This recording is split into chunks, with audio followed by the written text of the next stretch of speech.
See, look at that. And this, I mean, this is just, and these washers of it, but we're just trying to figure out, and see, now we're down to the bottom of this, and we still have a little more adjustment to do, so we may have to cut this out and reconfigure it where it's flat like this in order to get this window to adjust. So you can't be delicate about that. You just have to kind of grind around on it till you figure out where it needs to be, and then we'll come back in and weld a plate back in here and make it fit right.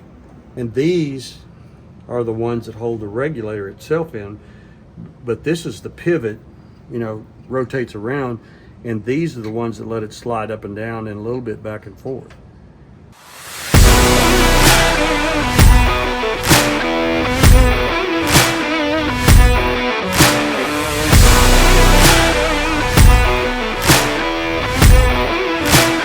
So what we're doing here is, you know, after we've rebuilt this entire body on the Gorilla project, is we figured out that these windows, the mechanism to raise them is electric and it's add-on.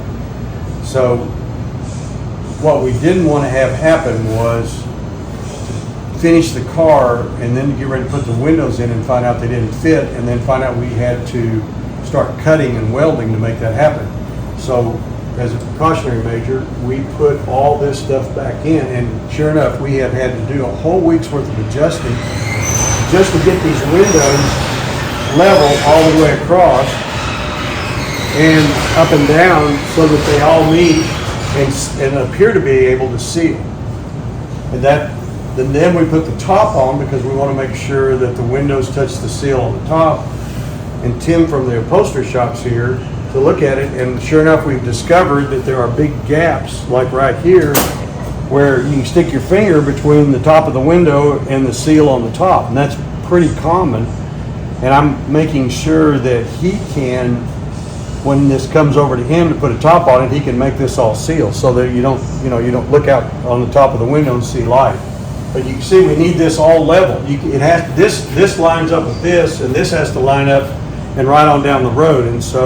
And then the fact that it's electric, next thing we have to do is check to see if the motor's going to move that, and that's a very stiff movement there that the motor's probably going to have trouble with. And you can also see that this is called the run channel right here. That's a piece of felt that this rides in, and you can see that was probably put in 1955 when this car was built. So is there adjustments there? No. Something you got to cut or what? No,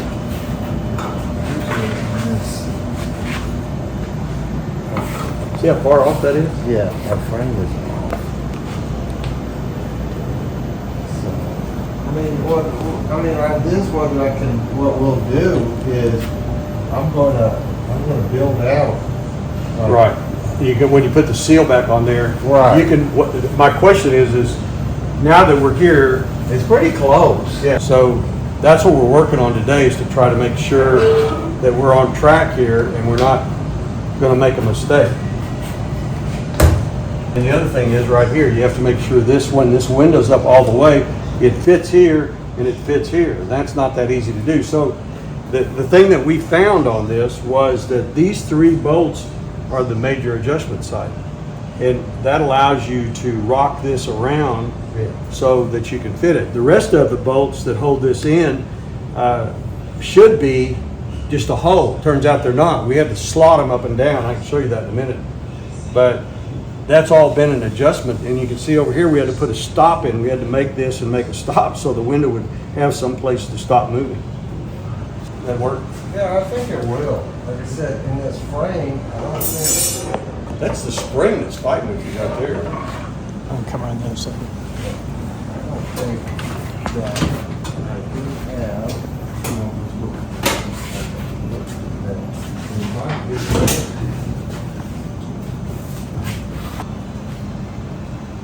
Well, it is close. There's not really any adjustment there. So I'll just have to adjust, You have to shim that out. shim it out. Okay. Yeah, we just have to shim that out. You notice this looks like, this used to be rubber, but this is kind of a material or something. Well, that's what they did on this model. That's how it was originally. It wasn't rubber. No, So it no, looks like it's a cover, and Yeah. and whatever replacement we order is going to come the same way. Oh, it is. It's covered. It's not rubber. See, this seal that touches the window just glued into the frame, and it's got some screws on the back side over here that hold it in. But I had a 63 Ford convertible. I remember how these things leaked horribly along the top of the windows. They just didn't make the car right. It's gonna be, it's kinda gonna be the same way. I mean, these What are I told the not- owner, I said, but when you think about it, whoever owns this car isn't gonna be driving it to Fort No. Worth, the No. top up to go to No, and a these party. things- They're gonna drive with the top down in the neighborhood and they go park it back in the garage. So it probably will never have to be a concern, but I don't want them to pick up this car after all this expense and time and labor and then be able to look out through here and No, see no, sunlight. no, I mean, it's cause the windows, they just barely hit that. Yeah, They just there's not barely even hit much for them. You can No. see right here, that's the area that's your target right there. So if the window doesn't touch that, and it doesn't on the other side, there's a gap. Yeah, So now if you can see over there, you can see the 3 bolts that are the adjustments. And if you look, you can't probably see it from here, but the holes have been wallowed out just to be able to have enough room, because this panel is brand new and it wasn't made for an add-on set of electric windows. It was made for the factory window. And these had to have a different adjustment area. And so we had to cut holes and then put big washers on it. Now we'll clean all that up with some welding, but the first thing we got to do is get it to work, and then we can come back and fix it. You see what I'm talking about? See, look at that and this. I mean, this is just, and these washers of it. We're just trying to figure out. And see, now we're down to the bottom of this, and we still have a little more adjustment to do. So we may have to cut this out and reconfigure it where it's flat like this in order to get this window to adjust. And these are the ones that hold the regulator itself in, but this is the pivot, rotates around, and these are the ones that let it slide up and down and a little bit back and forth. So we just get a set of holes there and they don't work. So you can't be delicate about that. You just have to kind of grind around on it till you figure out where it needs to be, and then we'll come back in and weld a plate back in here and make it fit right. So if you look at it over here, this is where we got a problem. Once again, we're just trying to be sure that when we get ready to do this, we're not going to have issues. One of the things that I don't like about this is the way how hard it is to push down, because those window motors aren't that strong. So I may have to take this off and see if there's something wrong with this spring needs to be lubed up or something. But that's kind of after we get through figuring out if it's going to fit. That side fit the top pretty well. But this side, look at the gap right there. See right in here? yeah. And it's a huge gap, but then it touches pretty well in the back. Yeah, And it yeah, that's good there.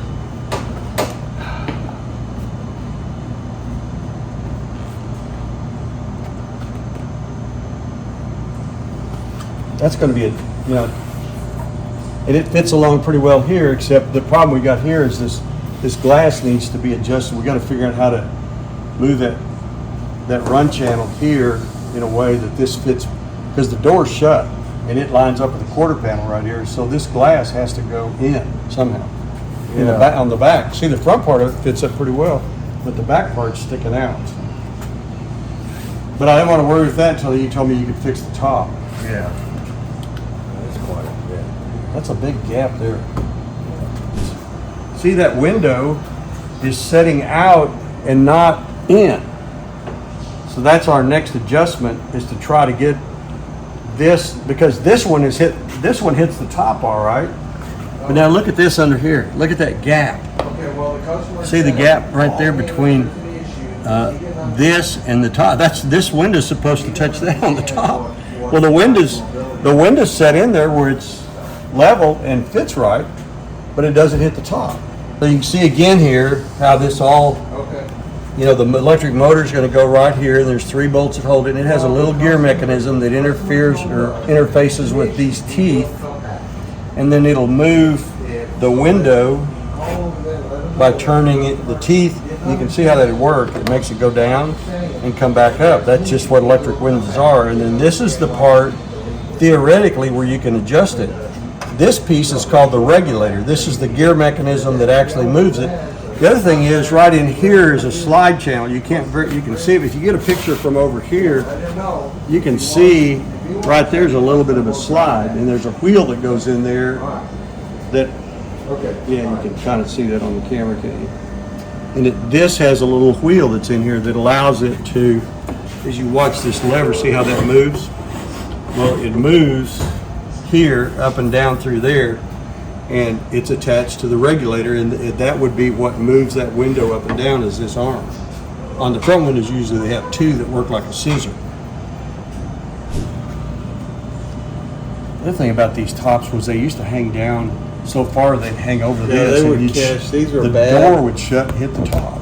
Yeah, these tops Just were bad about junk. that. But that was the 50s for you. Nobody bought convertibles for that reason. They leaked rain. They were windy. You'd see them driving down the road. There'd be a big balloon over here with the air being inside of it. Back then, This- they didn't even have a. Attachment on that bow, did they? No, they You used just to. laid on it. Yeah, they just laid across here and they all would balloon up. They just, I remember seeing them going down the highway. They just be Yeah, ballooned up. there's no attachment till you get back here. Right. And So they just never, like put they a didn't, tarp on the top. they didn't do that. They No. didn't put a, of course then, they started using the sleeve and they would heat seal that sleeve on. Yeah. Well, I don't think they had the technology back then. Mine had a sleeve and it was glued to the top. And the glue would like here. Yeah, And yeah. part of it would come up. And They then the other also- thing is, from the factory when it came in, it hung down like this so that when the door shut, it hit this. It hit this And it side. always cut this, and there's nothing you could do with it. You just No. left it alone. But that's what I'm trying to explain to the customer here. Okay, you spend all this money for this car, but this top is a mess. Yeah. But it's not something we can fix totally because you can't change all of this. But you can, you're comfortable with what we got here. Yeah, I think we can adjust with we can adjust it. We're just gonna have to. Okay. You know? I mean, Okay. these frames, it's Yeah. just the way they were made. I just didn't want to hand this over to you. You know, and you Yeah. say, aye. Yeah, no, this is This what they're Desi made. Arnaz And said. are you gonna, I know that one's, are you gonna get these, change these to tempered instead of the laminated? What, the glass? Yeah. Yeah, I'll get new glass for it. I'm gonna Yeah, get all get these them pieces. tempered from- instead of laminated? Yeah. Okay. I'll just get new glass, and the frames are okay, they just need to be chromed. Right. But I didn't want to do that until I was sure, so if I scratch something doing the adjustments. Well, it's just that when, especially with this right here, once it, If you push on it, it's gonna break. yeah, it'll break, and that's what happened That's on something over there, you see it? Caruth. Yeah. That one broke. It also happened on Caruth, and I replaced that window but had it tempered Yeah, because any kind of pressure on these, they break. breaks. Okay. Yeah. All right, so you're good? Yeah, I think we can work with that. All righty, Donnie, thank you for coming over. Oh, sure.